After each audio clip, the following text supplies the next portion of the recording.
Hi there, it's wonderful to be here. I wanted to share today a little bit about how to clear and heal the inner wounds so that we can connect up with each other and have a connected planet. I really believe that it's important that we get clear within ourselves in order to relate to anybody else.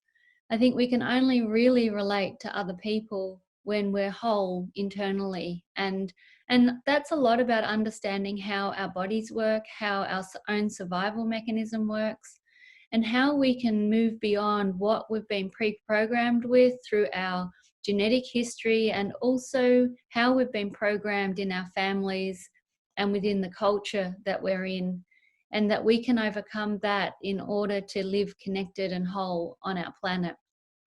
It's easy to understand that it's very difficult to connect up with others when there's an internal battle going on. And everyone hears those little voices internally or gets grumpy inside and feels that nobody else will notice that because it's just an internal state. But to be honest, we're emanating that internal state out all over the place. So energetically, it's felt by everything and everyone around us.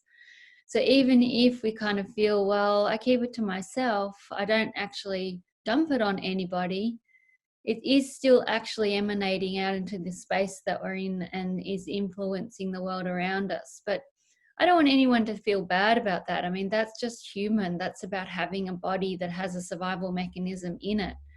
And so it's important really to consider, what is that all about, and how in fact are we programmed? Because I truly believe the first element of this is self-acceptance and self-understanding, and to build a beautiful relationship up with yourself.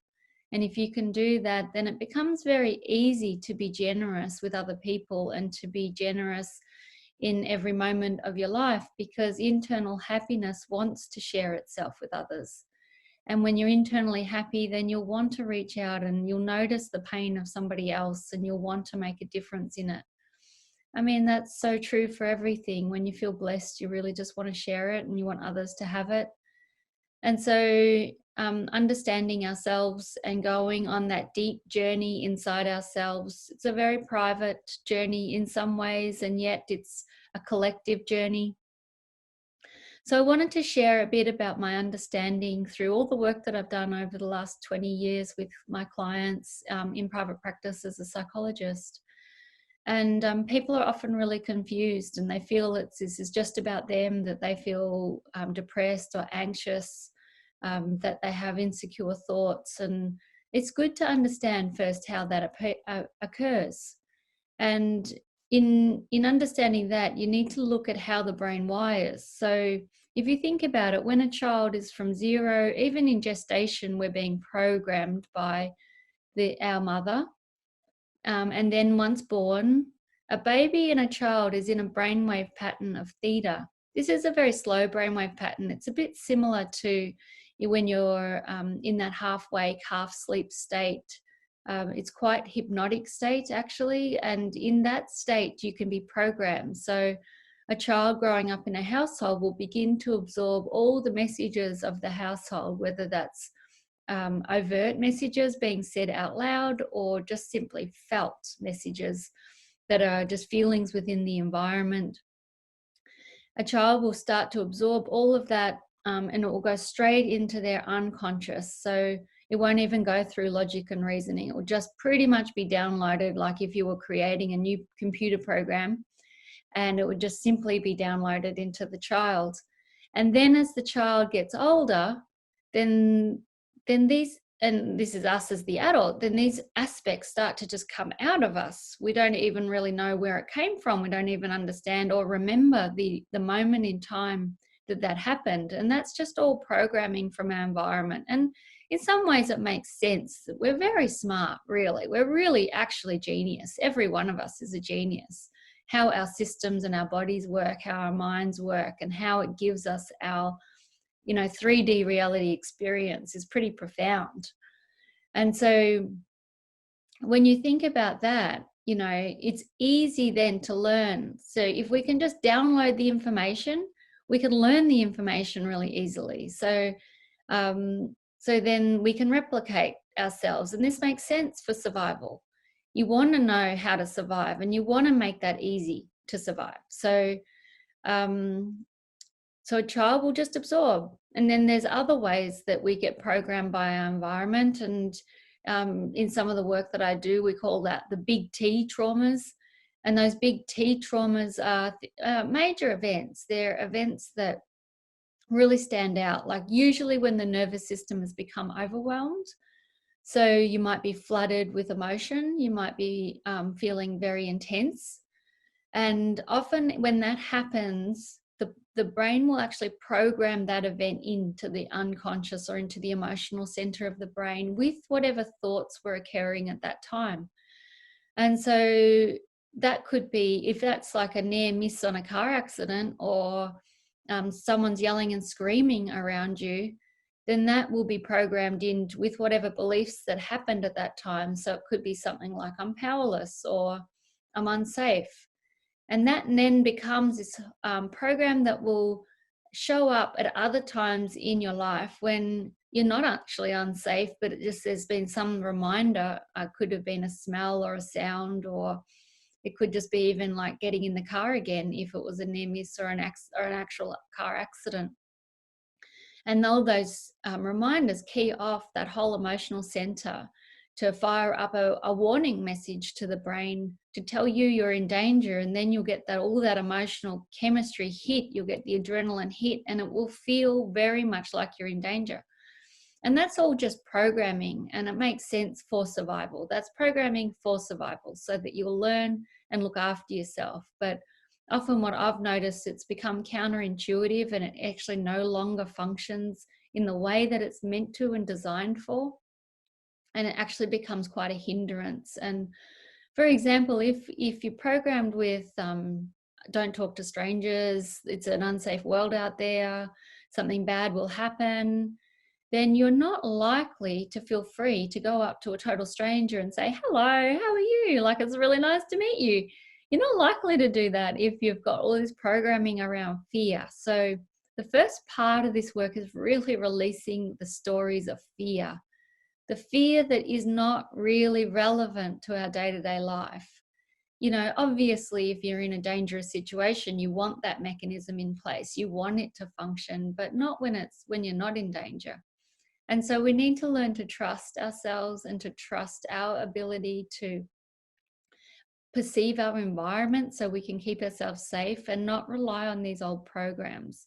We need to undo and re-script these programs and reprogram them, literally, like if you are upgrading a computer, you can upgrade your conscious and unconscious mind in a not dissimilar way. And there are actually also like smaller T traumas, and those are things like more just pervasive things that might have occurred in your history. So maybe there was just a bad vibe at home all the time, or maybe you felt one of your siblings was treated a bit better than you, and you got the idea from that you didn't matter. And so they're just sort of low level, not necessarily overwhelming, but a bit chronic. And they can also become then these programs that will live out as adults, and in fact we'll keep choosing partners and people to keep validating those old programs, so they actually keep getting reinforced over in our lifetimes. And the more we think about it, the more we'll reinforce it. The more we act it out and feel the emotions, the more we reinforce it. So really the key of any change and any programming is experiencing those emotions with the thoughts. And if you experience the emotions strongly enough, they're going to program in the brain, in the unconscious, and they're going to become the base plate of you. So really, it's also the same key to change. Experience new feelings strongly enough, and you can change the old patterns. Vision the new you strongly enough, and it will start to program your whole brain and body to that new you. You have to do it regularly. It's not dissimilar from exercise. You can't just exercise one day and think it's going to change everything, or exercise for 10 minutes and, well, you're done, you're fit. You know, it doesn't work that way. Obviously, you have to keep training and potentially do it several times a day, long times a day, where you're actually producing new emotions and new thoughts and keeping on practicing those until you experience the new you. And it's in doing that we experience other people differently, because we're continuously projecting out onto this world. We're continuously validating our own perspective. It's how we work. Don't feel bad about it. It's just normal. But we're validating how we already think, and we're looking around in our world and we're just seeing it out there. We project it out there and it gets reflected back to us, and it looks absolutely true. If we believe we're in a dangerous world, we feel we are, and we'll validate it. We'll see all the negatives. There was quite a good experiment done where they took people who were depressed and people who were happy, and they showed them an equal amount of wedding photos and funerals. And the people who were depressed saw more funerals in that pile, and the people that were happy saw more wedding photos. And so if you think about it, and you'll notice in your own life, you know, these things are a self-fulfilling prophecy, or we're biased towards. So when you're having a bad day, you notice more bad things, and you know, you find then that you get grumpier, and then people treat you worse, and then it's just a spiral down. And so it's important, you know, just understanding these things helps release and relieve them, because we're all in this boat together.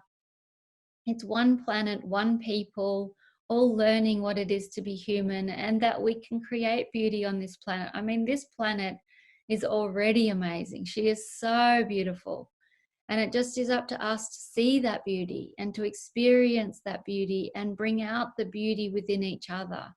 There's so much resource on this planet. There's no scarcity. The scarcity is only in our own imagined life, our own reality. So we can lift each other up. A smile makes a difference. Just a smile. Someone down the street, you walk down the street and you just see a new person and you smile at them. And you don't know how much difference that makes in their life, but I know it makes them feel seen and heard. And I know it makes them feel real and that they matter and exist. And I think that's the greatest gift we could give each other, is the gift of attention and the gift of making each other feel important. And it could just be to listen one day, or it could just be a smile one day. It doesn't have to be huge. These things don't have to be huge.